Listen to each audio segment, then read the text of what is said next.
Hey everyone, welcome back to the channel. Today, we're diving deep into one of the most iconic animated films ever made, The Lion King. We all know the story of Simba, his tragic loss, his exile, and his triumphant return. But what if I told you there's a hidden layer to his story? A psychological scar that shapes his entire journey. A scar that isn't as visible as the one on his villainous uncle. Let's start with that fateful day. Mufasa's death isn't just a plot point. It's a deeply traumatic event for a young cub. Imagine being a child, idolizing your father, the king of everything you know. Then, in a moment of terror and confusion, he's gone. And worse, you're manipulated into believing it's all your fault. Scar's chilling words. If it weren't for you, he'd still be alive. Or more than just a lie. They're a psychological dagger. This plants a seed of immense guilt and self-blame in Simba's heart. This is the secret scar. It's not physical, but it's deep, and it dictates his every move from that moment on. So, Simba runs. He flees the Pride Lands, not just from the hyenas, but from the unbearable weight of his supposed crime. He's running from himself. And where does he end up? In a jungle paradise, with Timon and Pumbaa, living by a new philosophy, Hakuna Matata, no worries. At first glance, this seems like a perfect escape, a way to heal. But is it really healing, or is it just avoidance?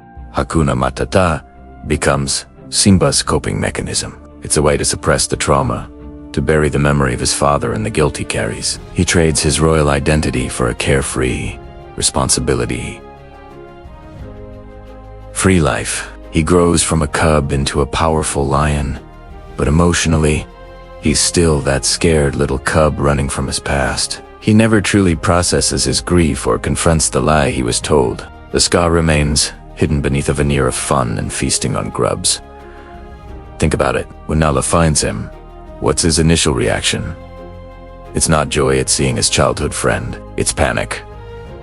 He's defensive and resistant. When she tells him about the devastation of the Pride Lands under Scar's rule and urges him to return, he refuses. You can't go back, he says, but he's really talking to himself. He can't go back because going back means confronting the past, confronting the memory of his father's death, and confronting the guilt he still believes is his. His response, "It doesn't matter, it's in the past," is the classic mantra of someone who hasn't dealt with their trauma. He's pushing her away to protect himself from the pain. Hakuna Matata has taught him to run from problems, not solve them. He never truly processes his grief or confronts the lie he was told. Rafiki doesn't just hit Simba with a stick to be funny. That stick is a metaphor.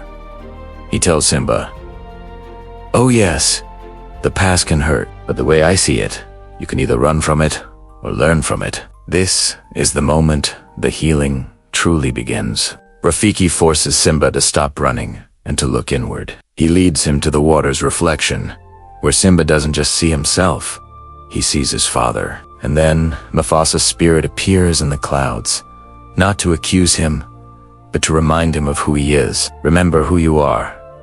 You are my son, and the one true king." This isn't just a pep talk, it's a powerful intervention.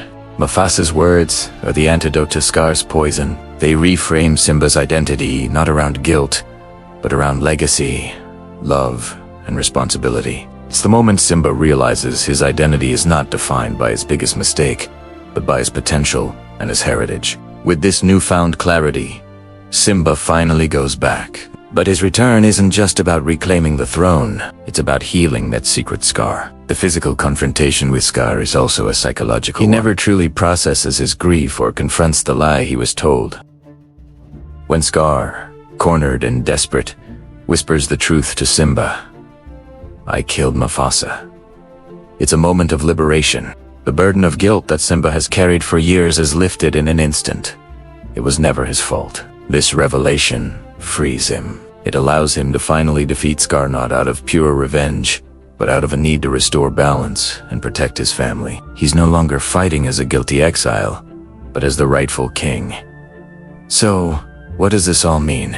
He never truly processes his grief or confronts the lie he was told. It's a profound exploration of trauma, grief, and the difficult journey toward healing. Simba's secret scar, the guilt and self-blame. is something many of us can relate to in our own lives. We all have past pains we might try to ignore with our own versions of Hakuna Matata. But Simba's story teaches us that true strength isn't about forgetting the past or pretending it doesn't hurt. It's about confronting it, learning from it, and remembering who we are despite our scars. It's about understanding that our past doesn't have to define our future. By facing his pain, Simba doesn't just save the Pride Lands. He saves himself. He integrates his past into his present and finally becomes the wise and compassionate king his father always knew he could be. What do you think? He never truly processes a permanent reminder of his failure, his shame, and his father's disapproval. It's a brand, a label that says, you are a mistake. Every time someone calls him Scar, he's reminded of that humiliating day. Mufasa gets to keep his kingly name, a name that means king. Taka gets a name that signifies damage. This was the first, and perhaps most painful, thing Mufasa inadvertently helped take from him: his identity. Now let's talk about the roar of the elders. This is a huge piece of the puzzle. In the Lion Guard, we learn that the second-born of the king is traditionally the leader of the Lion Guard and is blessed with the roar of the elders. This isn't just a loud shout, it's a mystical power. The great kings of the past literally roar with you, a force of nature that can move mountains and command the elements. Before the incident, this power belonged to Taka. It was his birthright, his unique and powerful role in the kingdom. It was the one thing that made him special, separate from his brother, the future king. But what happened after he got his scar? Taka, now filled with bitterness and rage, uses the roar for evil.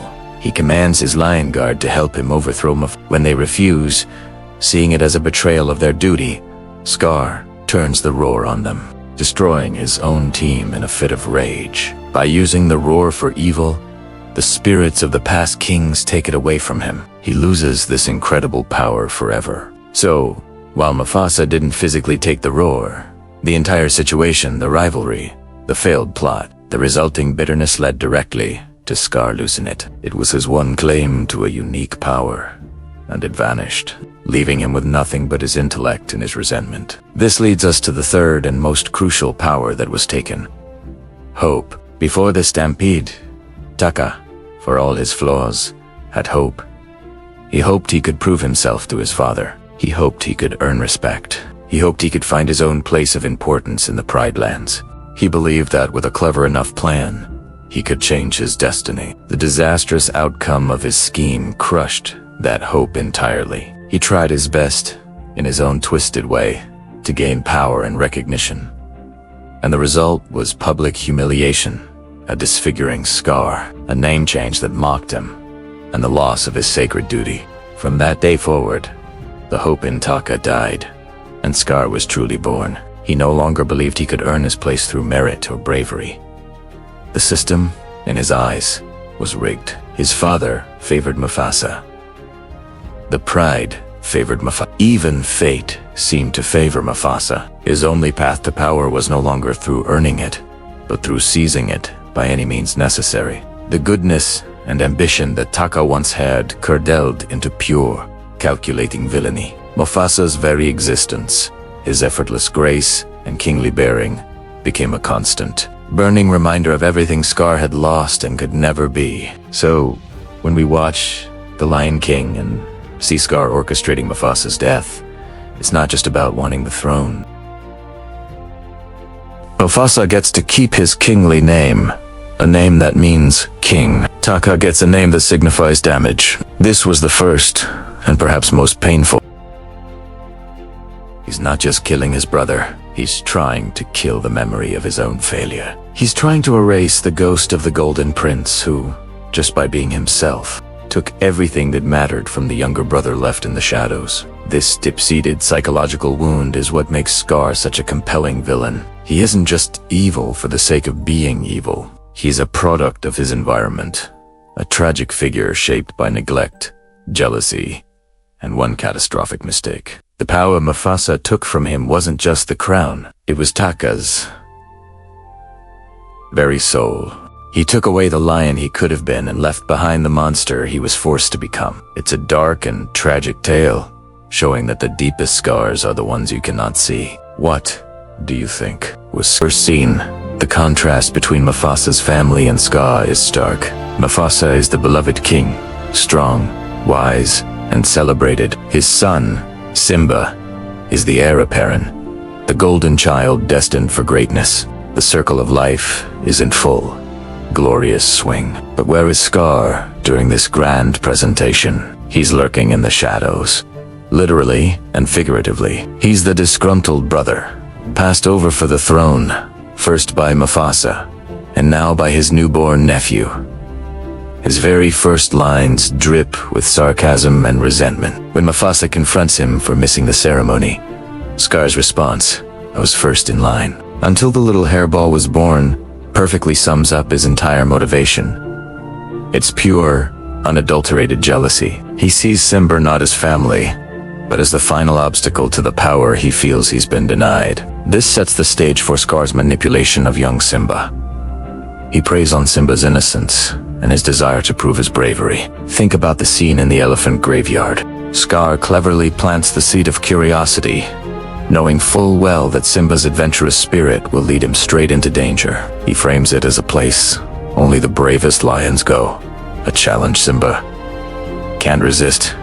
He's not just sending Simba into danger, he's testing the waters, seeing how easily he can control his nephew. When Mufasa saves the day, it only deepens Scar's frustration and solidifies his resolve to remove both father and son from the picture.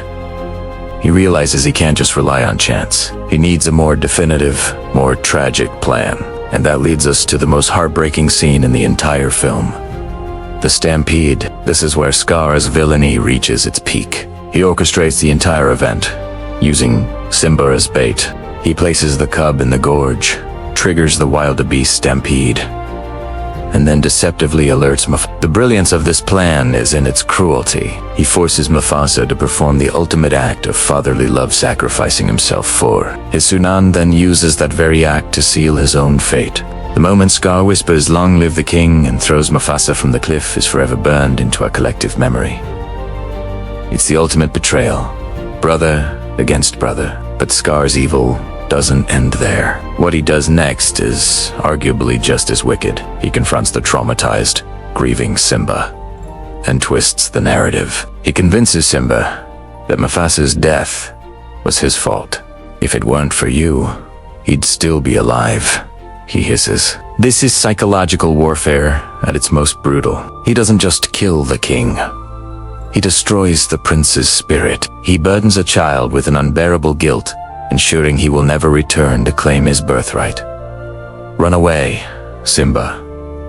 Run away and never return. With those words, he banishes the true king and clears his own path to the throne. It's a masterclass in manipulation, turning tragedy into his personal triumph. Years pass, and the pride lands wither under Scar's rule. The vibrant kingdom we saw at the beginning becomes a barren wasteland. This is a powerful visual metaphor.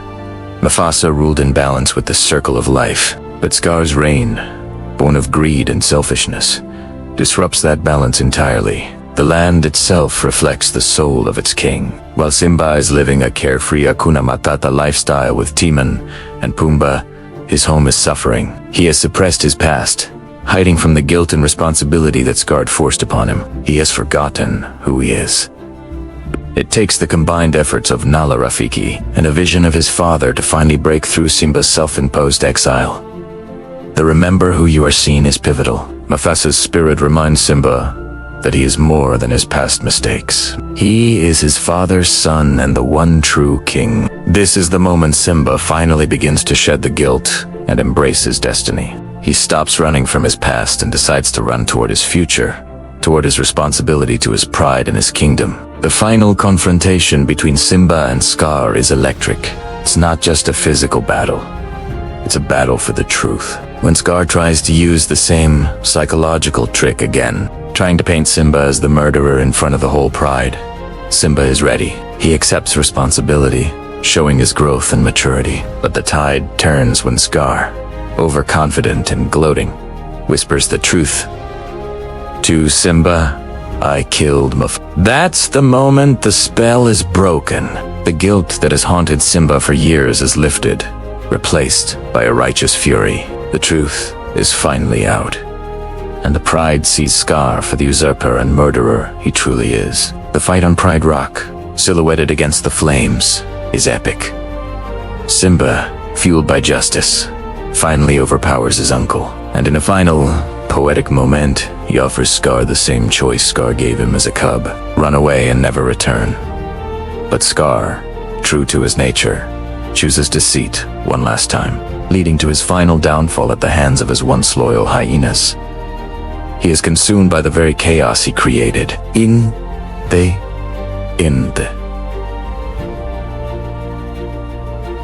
The story of Simba and Scar is a timeless warning about the corrosive power of jealousy and the long journey of healing from trauma and guilt. Simba's victory isn't just about reclaiming the throne. It's about reclaiming his identity. He had to face the darkest moment of his past to restore balance, not just to the Pride Lands, but to himself. It's a powerful narrative that shows us that you can't run from who you are, and that true strength lies in facing your past and embracing your rightful place in the great circle of life.